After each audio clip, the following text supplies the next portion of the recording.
Hi, I'm Tim Roble, and welcome to another episode of Adventure Athlete.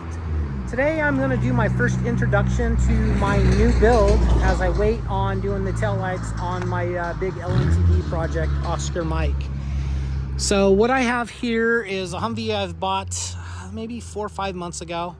It's 1165, 2006. It's got about 900 hours it shows on the hour meter, probably pretty close to that.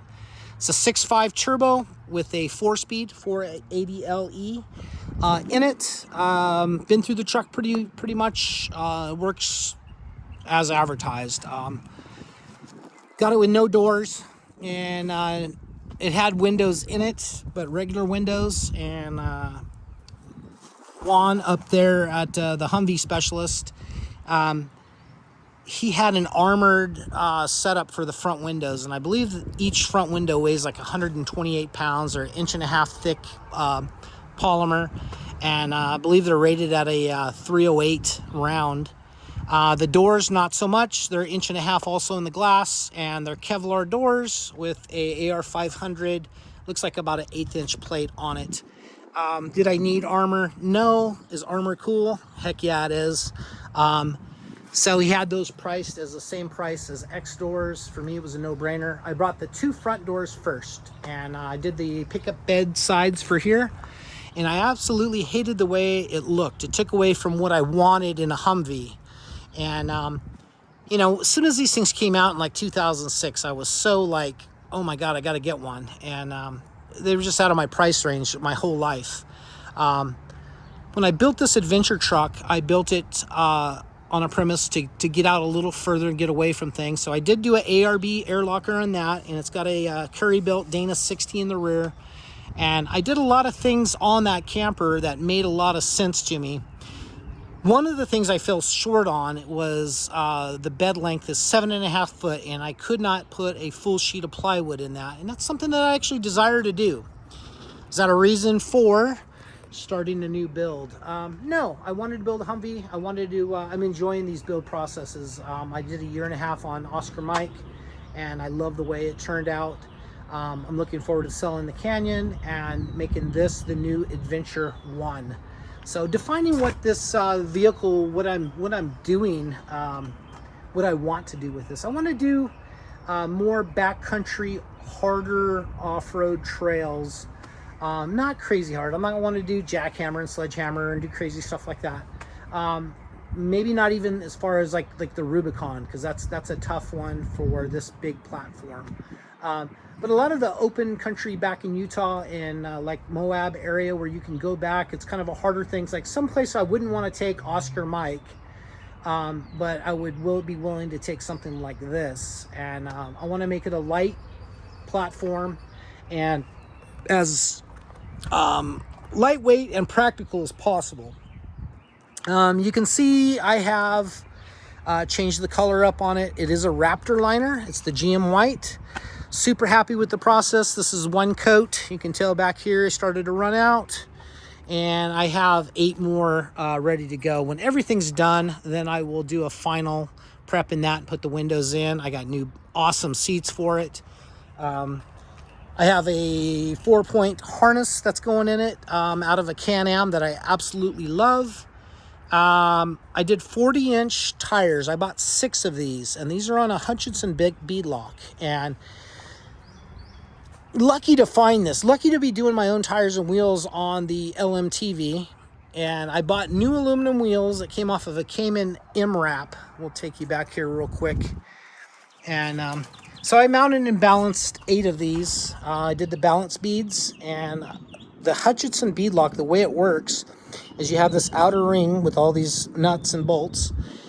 You pull that off, that's the top shell that comes off, and then there's an inner liner that goes inside the tire. So it's a double beadlock, and basically that double beadlock, these are the exact same build as those.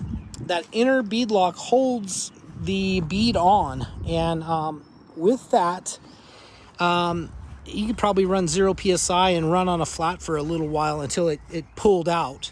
But I'm very, very happy with that whole process. I think that that worked out really, really well, and I'm stoked on it. I did do a 2-inch body lift on this. And I hate the way this looks. I will be lifting the shell up, and I'm going to be fabbing my own front bumper.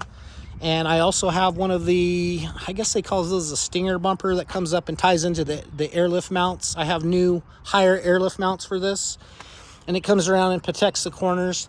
I have a Sherpa 18K 24 volt winch ready to go on this. Pretty much all of the parts for this truck I already own. I already have the aluminum for it. I got the tubing to build it. I'm waiting to decide whether I want to do a high-low camper, which would be about 2 foot above the cab, come back, and then that would raise up another 24 inches, 2 feet, to give you the inside height. I'm hoping for 6'3". I like to be standing up inside to be able to put on a pair of pants, take a shower, whatever you want. I am going to be doing the exact same platform with this as I did on that. There's 52 build videos on that, and probably 3 complete videos on it. I love the floor plan on that. It works amazing. So I just did that and put this one on a little bit of what I learned. So from the beginning of the camper to the end will be about 10.5 feet. I'm going to add about 3.5 foot here. The spare tires are going to sit here, and they will be on a trailer hitch or trailer spindle. So they will actually spin. They will be the lowest part of the departure angle, so they will work as the world's second largest pair of casters. I did the exact same thing on the LMTV. I like the look. I like the look of the dual spares in the back, and that's kind of what I pulled off on this one. A very large caster at the departure angle. I did this one off a trailer hitch. It's up on pins, and then it drops down with a winch, and then you take it off. It's super easy to do a tire and wheel change on this, believe it or not. I've seen a lot of people struggling, but with the jacks and using air to run the jack and just kind of nibble it up. I did all 6 wheels in one day. That was a little bit of work, and then finished the 2 spares the next day. But same type of thing on this. I won't be doing such a complicated system. You're just going to lift a 40 up into place and put it on that spindle, and hopefully I've been working out. But just to kind of recap what the inside's going to look like, basically behind the rear seats is going to start, that'll probably be right there will be a Snowmaster Expedition refrigerator, and it'll have a small area in the back for bottles for a bar. Then we'll do a sink, then we'll do a stove, and then it's got an oven built in. And then over here I'll do a cubic mini, and then above where you cook will be a Max Air fan. On this side will be a couch that also flips up like a toy box style, but the couch will come down. That'll be a bed, kind of a full bed. Up top, I'll do a full bed. I may even have the mattress to do a queen. I have 2 fulls and a queen of memory foam mattresses. I shouldn't say memory foam because an all memory foam mattress sucks. So it's got 2 inches of memory foam and 2 inches of foam. And then I do a matting over, or a batting over the top of that, and staple that to some plywood, and it works out phenomenal. That's probably one of my most comfortable beds I sleep in, and it's only 4 inches of foam. Supports my big body, and I don't wake up with any hot spots or backaches or anything, even sleeping in it. We lived out of that for 3.5 months, me and my wife. And of course we had the awning down, and we had a screen room on it, and a couple easy ups, but it made for a neat platform, and absolutely love that. I don't know if I mentioned, but that is for sale. I want $125K or best. Not super motivated to sell it right now. It's a great truck. It gets 14 miles a gallon in its current configuration. The back ramp drops down. You can put a motorcycle in it, a couple mountain bikes, 2 trials bikes. If you're slick, you could probably put 2 motorcycles in, but it'll kind of be a pain. This will be a little larger platform with the same thing. It'll have a rear drop down ramp. The ramp will be on a single winch that will operate the ramp. 3 Max Air fans, I think I included that. The cubic mini for me is a must. Having a fire inside your little adventure vehicle is a great thing. When I had that built, after I was done, I loaded a 450 in it, and we went and weighed it, and weighed in at 1,980 pounds when they built the special spring pack for the back. So I'm going to try to do this one a little lighter. It may end up being about the same, 2,000 pounds, we'll say. But this is an 11.5 chassis, and I think it's going to have no problem hauling the extra weight. You can see here that it's got that liquid pump that pumps out the coolant from the diff. That's something that's neat on the 11.5 chassis. And I do plan on ARB and locking front and rear for a real four-wheel drive experience. And with this type of rig, I don't plan on trying to get myself stuck or broke. The thing is to take your toy out and camp somewhere beautiful and nurse your equipment back versus, like when you have a side-by-side, sometimes you just ride that like you stole it. But just starting on this platform. So I guess my big question is in the comments. Do you think high-low, cool way to go, or pulling into camp and you're ready to camp all set up? The downside with that is it's a little tall. You got to kind of extend things out to trick the eye into thinking that it's not as tall as it is. Believe me, when I was framing that up, I was dying on how high that was over the cab. I think it's almost a full 4 feet, like 45 inches above, and it was driving me nuts. But once it all came together in the lines, it tied in.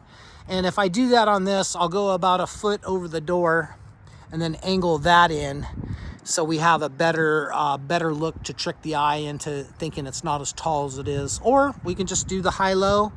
Like I said, I'll frame that up with 1x1 by 0.65. It'll have 3 main channels and then 4 lifts on it. Each of those lifts is good for 2,000 pounds and 24 inches of travel on a linear actuator. More than I need. I could do it with 2. The problem is the being symmetric with all of that. I may run into being symmetric with all of that with the 4, but 4 will tie into one switch, which hopefully that gives the same constant feed, and it'll go up and down like it's supposed to. That's what I worry about, is when you make things too complicated, you run into more failure areas instead of just keeping it simple. But yeah, I'm anxious to hear what you guys think about that. If you guys haven't subscribed to the channel, I don't know if I've said that yet this episode, but please like and subscribe. I appreciate your comments. I want to get this channel going. I feel like I got a lot of great content from e-mountain bikes, e-motorcycles, hard enduro, adventure riding. There's a lot of things, welding, machining, a lot of things that I want to share with the community and get that out. So if you haven't liked and subscribed, please do. And I'd love to hear your thoughts on this big beast. Absolutely love the way it drives, and I'm looking forward to getting some steel in this to. I already did cut this bar out to change the seating, and that's just my rough cut, but I got it where the chair can go back and actually be in a decent seating position. And I know the military did that for side impact protection. I'm not worried about that because I'm going to frame up a cage that's going to handle that, and the harnesses will come off, in this area. So there will be more side impact with the rock rail and then the tying in from left to right and the camper on it than what sits here. Because the Humvee shell is all aluminum, and it has 6 body mounts.